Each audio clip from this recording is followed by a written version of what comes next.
আসসালামু আলাইকুম। নার্গিস কুইজিনে আজকে আমি আপনাদের সামনে কেক তৈরি করতে অনেকে অনেক রকমের সমস্যার সম্মুখীন হয়। আজকে সব সমস্যা কিছু সমাধান দেওয়ার চেষ্টা করব। আমরা প্রথমে কেকটা তৈরির জন্য আমাদের কেক তৈরির জন্য যা যা উপকরণ লাগবে এই সবগুলো উপকরণ আগে আমাদের হাতের কাছে আমরা তৈরি করে বা রেডি করে রেখে দিব। আমরা কেক তৈরির জন্য আমাদের যা যা লাগবে সব কিছু আমরা আগে থেকে ধুয়ে পানি ঝরিয়ে রেখে দিব। যখন পানিটা শুকিয়ে যাবে সে অবস্থায় আমি এরকম একটা টিস্যু বা একটা পরিষ্কার কাপড় দিয়ে এভাবে মুছে নিতে হবে কেক তৈরির সমস্ত উপকরণ, যাতে কেক তৈরির ক্ষেত্রে আমরা যা যা উপকরণ ব্যবহার করব তাতে যাতে কোনো রকম পানি না থাকে। মোট কথা কেক আমরা যেটাতে তৈরি করব বা যেটা দিয়ে কেক তৈরি করব সব উপকরণ যাতে একদম শুকনো থাকে। কেক তৈরির জন্য আমরা বা কেক তৈরির ক্ষেত্রে আমাদের যা যা লাগবে সব কিছু যদি আমরা আগে থেকে রেডি করে আমরা হাতের কাছে রেখে দিই তাহলে আমাদের কেক তৈরি কাজটা অনেকটা সহজ হয়ে যায়। আর আমাদের অনেকের ধারণা যে কেক তৈরির জন্য আমাদের মেজারমেন্ট কাপ লাগবে, একদমই ভুল ধারণা। মেজারমেন্ট কাপ ছাড়াও আপনারা চামচ দিয়ে মেপে কেকটা তৈরি করে নিতে পারেন। আমি এরকম চামচ দিয়ে আপনাদের দেখিয়ে দিচ্ছি। দেখুন, এরকম তরকারি আমরা রান্না করার সময় যে তরকারির চামচ ব্যবহার করে থাকি এরকম চামচের এরকম ১ চামচ পরিমাণ আপনারা ময়দা নিতে পারেন। এরকম ১ চামচ করে যদি আপনারা ৬ চামচ করে নেন তাহলে এটা হবে হাফ কাপ। আর যদি ১২ চামচ করে নেন তাহলে মোটামুটি ১ কাপ হয়ে যাবে। আপনারা এভাবে করে কেক বানানোর সময় আপনারা মেজারমেন্টটা এভাবে করে নিতে পারেন। এটা হচ্ছে হাফ কাপের একটা মেজারমেন্ট কাপ। এখন আমি এই হাফ কাপের মধ্যে দেখুন আমি এই চামচ দিয়ে মেপে মেপে আমি মেজারমেন্ট এই কাপটা ভরাট করে দেব যে এই চামচে ৬ চামচ পরিমাণ নিলে এটা হাফ কাপ হবে। আর আমি আবার বলছি, আপনারা চামচ দিয়ে মেপেই কিন্তু কেক তৈরি করে নিতে পারেন। এই চামচ দিয়ে মেপে আপনারা যদি ৬ চামচ ময়দা নেন বা ৬ টেবিল চামচ ময়দা নেন তাহলে হাফ কাপ ময়দা এখানে হয়ে যাবে। আর যদি ১ কাপ করতে চান তাহলে ১২ চামচ নিয়ে নেবেন টেবিল চামচ। আমি যে চামচটা ব্যবহার করছি এটা হচ্ছে টেবিল চামচ। এইভাবে করে কিন্তু আপনারা পরিমাপটা করে কেকটা করে নিতে পারেন, কোনো সমস্যা হবে না। আর আমি আপনাদের এটাও দেখিয়ে দিব যে মেজারমেন্ট কাপ দিয়ে আপনারা কিভাবে ময়দাটা মেপে নেবেন। দেখুন, আমি প্রথমে এই ময়দাগুলো আবারও প্যাকেটের মধ্যে ঢেলে আমি আপনাদের নিয়ে দেখিয়ে দিচ্ছি। এই মেজারমেন্ট কাপটা এরকম ময়দার মধ্যে দিয়ে এভাবে করে আপনারা দেখুন এই কাপ বরাবর ময়দাটা তুলে নেবেন। তারপরে আঙ্গুলের সাহায্যে একদম কাপ বরাবর এই আঙ্গুলটাকে এভাবে করে সরিয়ে নেবেন, যাতে এই কাপের উপরে যে ময়দাটুকু থেকে গেছে যাতে সেটা একদম ক্লিয়ার হয়ে যায়, একদম কাপ বরাবর হয়ে যায়। দেখুন, এভাবে আপনারা চাইলে এই কাজটা একটা চামচের সাহায্য করে নিতে পারেন। চামচের পেছনের যে একটা লম্বা অংশ থাকে ওইটা দিয়ে আপনারা এভাবে করে নিলে এই কাপের উপর এক্সট্রা ময়দাটুকু ঝেড়ে পড়ে যাবে। এভাবে করে আপনারা ময়দাটা মেপে নিতে পারেন। এভাবে করে আপনারা বেকিং পাউডারও ঠিক সেমভাবে মেপে নিতে পারেন। এভাবে করে আপনারা মেপে নেবেন। দেখুন, এখানে আমি একটা হাফ টেবিল চামচের একটা চামচ নিয়েছি। এই চামচের মধ্যে আমি বেকিং পাউডার তুলে আপনাদের দেখাচ্ছি। এভাবে করে আপনারা মেপে নেবেন। কেক তৈরি করতে এরকম কিছু কিছু বিষয় যদি জানা থাকে, আর আমি আজকে কেক তৈরির জন্য যা যা পরামর্শ দিচ্ছি এইগুলো যদি আপনারা সঠিকভাবে মেনে চলতে পারেন তাহলে আপনাদের কেকটা একদম পারফেক্ট হবে। আর কেক তৈরির জন্য লাগবে এরকম মোটা তলানিযুক্ত একটা হাঁড়ি, আর তার মাঝে দিতে হবে একটা স্ট্যান্ড। এখন আমি এই হাঁড়ির মাঝে স্ট্যান্ড দিয়ে ঢাকনাটা দিয়ে আমি চুলার উপর রেখে দিব। চুলাটা কিন্তু আমি এখনও জ্বালাবো না, উপরে রেখে দিব যাতে আমাদের কেক তৈরি কাজটা আরও সহজ হয়ে যায়। এখন আমি যে মোল্ডের মধ্যে কেকটা তৈরি করব ওই মোলটাও কিন্তু আমি আগে থেকে পরিষ্কার করে রেখে দিয়েছি। আমি তাও আরেকটু করে পরিষ্কার করে নিয়েছি যাতে কোনো পানি না থাকে, একদম ক্লিন থাকে, একদম পরিষ্কার থাকে। এখন এই মোল্ডের মধ্যে আমি তেল ব্রাশ করে দিব। এইরকম কিছু কিছু কাজ যদি আমরা কেক তৈরি আগেভাগে করে রেখে দিই তাহলে কেক তৈরি কাজটা অনেকটা সহজ হয়ে যায়। অনেক সময় দেখা যায় হয়তো আমি কেক তৈরি করছি কিন্তু আমি মোল্ডের মধ্যে তেল ব্রাশ করিনি, এক্ষেত্রে আবার মোল্ডের মধ্যে তেল ব্রাশ করতে যেতে হবে এবং চুলার উপর হাঁড়িটা বসানোর জন্য আবার দৌড়ে যেতে হবে। সেক্ষেত্রে এরকম কিছু কিছু কাজ যদি আমরা আগে থেকে করে রেডি করে রাখি সেক্ষেত্রে কাজটা অনেকটা সহজ হয়ে যায়। এখন আমি মোল্ডের মধ্যে তেল ব্রাশ করে এই মোল্ডটা আমি একপাশে সরিয়ে রাখছি হাতের কাছে। এখন আমি এরকম শুকনো একটা বোলের মধ্যে আমি বোলটা আমি আগেই বলে রেখে দিয়েছিলাম, আগে থেকে ধুয়ে পরিষ্কার করে পানি শুকিয়ে এটা আমি ক্লিন করে নিয়েছি। এখন এই বোলের মধ্যে আমি স্বাভাবিক তাপমাত্রা 3টা ডিম নিয়েছি। এই ডিমগুলো আমি আধা ঘন্টা আগে ফ্রিজ থেকে বের করে নিয়েছি। এই ডিমটা কিন্তু অবশ্যই পরিষ্কার শুকনো থাকতে হবে। দেখুন আমি এরকম সাইজে 3টা ডিম নিয়েছি আর ডিমটা দেখুন কতটা শুকনো, এরকম শুকনো থাকতে হবে।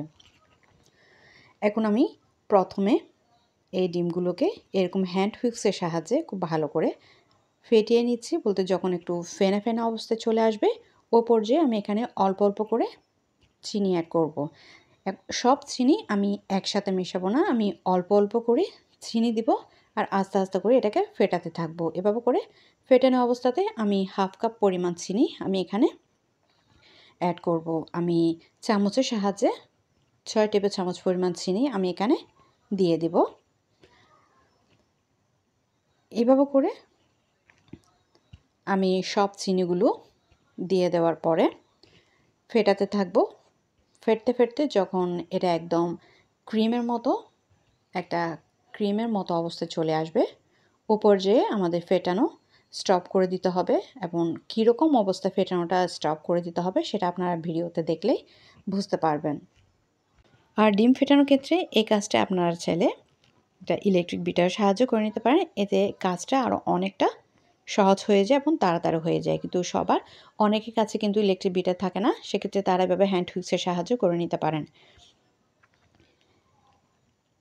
এক্ষেত্রে সময়টা একটু বেশি লাগে, 10 থেকে 15 মিনিটের মতো সময় লাগে।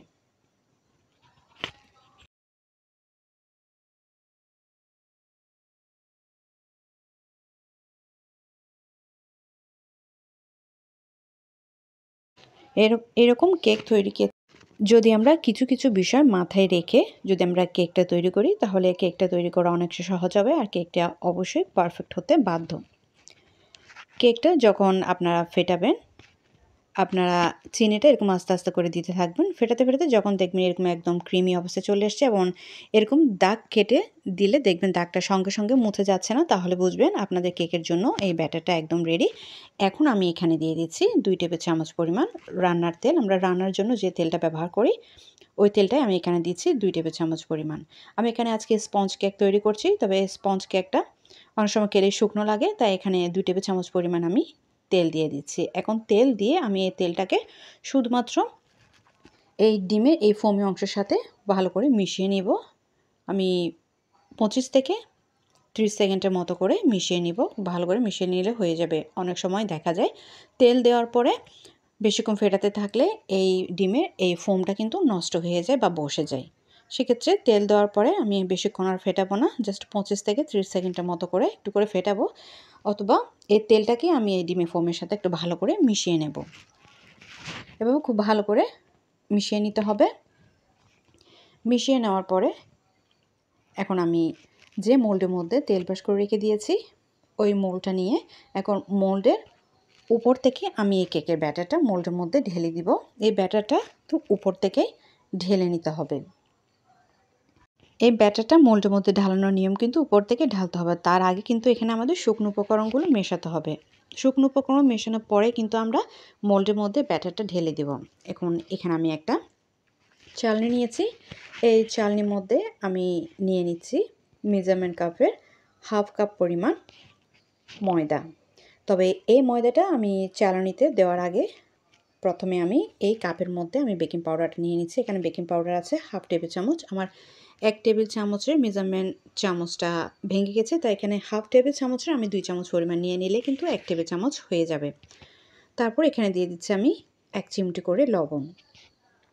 এখন এই উপকরণগুলো আমি চালনির মধ্যে নিয়ে খুব ভালো করে ছেলে নিব। তবে আপনারা চাইলে এই কাজটি আলাদা একটা প্লেটের মধ্যে ছেলে নিতে পারেন এবং তার থেকে অল্প অল্প করে দিয়ে আপনারা এটাকে মিশিয়ে নিতে পারেন। আমি চালনির মধ্যে একসাথে আস্তে আস্তে করে ছেলে নিচ্ছি। এখন ছেলে নেওয়ার পরে এরকম হ্যান্ড হুইক্সের সাহায্যে আস্তে আস্তে করে ডিমের ফোমের সাথে এই শুকনো উপকরণ শুকনো উপকরণগুলো মেশাতে হবে। জোরে জোরে মেশানো যাবে না। যদি জোরে জোরে মেশানো যায় সেক্ষেত্রে কেকের যে আমরা একটা ফোম তৈরি করেছি ওই ফোমটা কিন্তু নষ্ট হয়ে যাবে আর কেকটা কিন্তু ভালো হবে না। তো একদম আস্তে আস্তে ঘুরিয়ে ঘুরিয়ে আমি যেভাবে করছি ওইভাবে কিন্তু এই ডিমের ফোমের সাথে শুকনো উপকরণগুলো মেশাতে হবে। এই কাজটা আপনারা চাইলে হ্যান্ড হুইক্সের সাহায্য করতে পারেন, আবার চাইলে একটা স্প্যাচুলা অথবা চামচের সাহায্যেও আপনারা এই কাজটা করে নিতে পারেন। তবে যেটা দিয়ে করুন না কেন এই কাজটা কিন্তু অবশ্যই আস্তে আস্তে করে করতে হবে। আস্তে আস্তে করে ঘুরিয়ে ঘুরিয়ে করে নেবেন। এখন আমি এই কাজটা একটা স্প্যাচুলার বা এখন হ্যান্ড হুইক্সের সাহায্যে করে নিয়েছি। আমি আপনাদের একটা স্প্যাচুলার সাহায্য দেখিয়ে দিব। আপনারা স্প্যাচুলার দিয়ে বা চামচের সাহায্যে আপনারা কীভাবে করবেন ওই কাজটা। হাতের কাছে আপনাদের যেটা আছে ওইটা দিয়ে আপনারা কিন্তু খুব সুন্দর করে এবং পারফেক্টভাবে কেক বানিয়ে নিতে পারেন, যদি কেক বানানোর কিছু কিছু টিপস যদি আপনাদের জানা থাকে। মেজারমেন্ট কাপ না থাকলেও, এরকম হ্যান্ড হুইক্স না থাকলেও আপনাদের হাতের কাছে চামচ দিয়েও কিন্তু আপনারা সুন্দরভাবে মেপে কেকটা কিন্তু খুব সুন্দর করে আর পারফেক্টভাবে করে নিতে পারেন।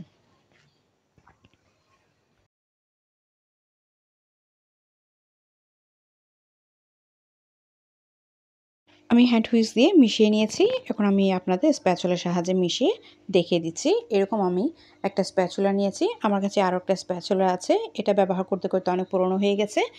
এখন এই পুরনো জিনিসটা দিয়েও আমি এখনও কাজ করি, তবে ভিডিও করার সময় আমি এই স্প্যাচুলাটা ব্যবহার করি। এখন এই স্প্যাচুলার সাহায্যে আমি যেভাবে করছি আপনারা এভাবে ঘুরিয়ে ঘুরিয়ে শুকনো উপকরণগুলো এভাবে ডিমের ব্যাটারের সাথে এভাবে আস্তে আস্তে করে ঘুরিয়ে ঘুরিয়ে মিশিয়ে নেবেন।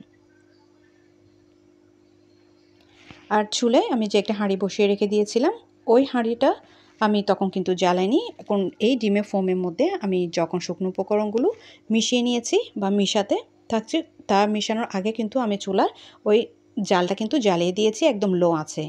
এখন এই বাকি কাজগুলো করতে করতে চুলাটা আমি 10 মিনিটের জন্য গরম করতে রেখে দিয়েছি। এখন উপর থেকে আমি মোল্ডের মধ্যে ব্যাটারটুকু ঢেলে দিচ্ছি। ঢেলে দেওয়ার পরে একটু করে ঝাঁকিয়ে নিচ্ছি যাতে ভেতরে কোনো এয়ার বাবলস থাকলে সেটা বের হয়ে যায়। তবে আপনারা এই কাজটা চাইলে কোনো স্টিক কাঠি বা লম্বা কোনো কিছু দিয়ে এভাবে ব্যাটারের ভিতর এভাবে ঘুরিয়ে ঘুরিয়ে দিবেন। এতে ভেতরে কোনো এয়ার বাবলস থাকলে সেটা বের হয়ে যাবে, ঝাঁকানোর প্রয়োজন হবে না। এভাবে করে আপনারা এই কাজটা করে নিতে পারেন। এখন আমাদের ওইদিকে 10 মিনিট হয়ে গেছে। এখন আমি এই হাঁড়ির ঢাকনাটা আর চেষ্টা করবেন যেখানে আপনারা বা যে হাঁড়ির মধ্যে আপনারা কেকটা তৈরি করবেন তার ঢাকনাটা যাতে সিলভারের হয়, এতে কেকের উপরে খুব সুন্দর একটা কালার আসে। এখন আমি ঢাকনাটা তুলে ভিতরের স্ট্যান্ডের উপর আমি কেকের মোলটা বসিয়ে দিচ্ছি। কেকের এই ব্যাটারটা তৈরি করে চেষ্টা করবেন সাথে সাথে কেকটা বানিয়ে নিতে। এখন ঢাকনা দিয়ে উপরে একটা শিলপাটা বসিয়ে দিচ্ছি যাতে খুব ভালো করে চেপে ধরে। তারপর চুলা আঁচটা একদম লোতে রেখে আমি অপেক্ষা করব 25 থেকে 30 মিনিট। আর সাবধানে আপনার মোলটা বসাবেন, তা না হয় কিন্তু হাঁড়ির মধ্যে হাতটা লেগে ছ্যাঁকা লাগতে পারে, ঠিক আমার মতো। এখন আমি চুলা আঁচটা একদম লোতে রেখে অপেক্ষা করব 25 থেকে 30 মিনিটের মতো। আর যখন কেকটা হয়ে যাবে ওই পর্যায়ে খুব সুন্দর একটা স্মেল বের হবে, তখনই আপনি বুঝতে পারবেন যে আপনার কেকটা হয়ে গেছে। আর তখন আপনার টাইমটা চেক করবেন। আর 25 মিনিটের পর থেকে আপনারা কেকটা চেক করবেন। অনেক সময় 25 মিনিটের মধ্যে কিন্তু বা 25 মিনিট হলে কিন্তু কেকটা হয়ে যায়, তাই 25 মিনিটের পর থেকে আপনারা ঢাকনাটা তুলে চেক করবেন কেকটা হয়েছে কিনা। এখন আমি 30 মিনিট পর চেক করছি আমাদের কেকটা হয়ে গেছে কিনা। কেকটা হয়ে গেছে দেখে বোঝা যাচ্ছে, আর আমি একটা টুথপিক ঢুকিয়ে চেক করছি। আর যদি দেখেন টুথপিকটা একদম ক্লিন বের হয়েছে তাহলে বুঝবেন আপনাদের কেকটা একদম ভালোভাবে হয়ে গেছে। আর যদি দেখেন টুথপিকটা ক্লিন আসে নাই তাহলে আবার আপনারা সেমভাবে ঢাকনা দিয়ে উপরে শিলপাটা দিয়ে আর 5 থেকে 10 মিনিটের মতো করে রেখে দিতে পারেন।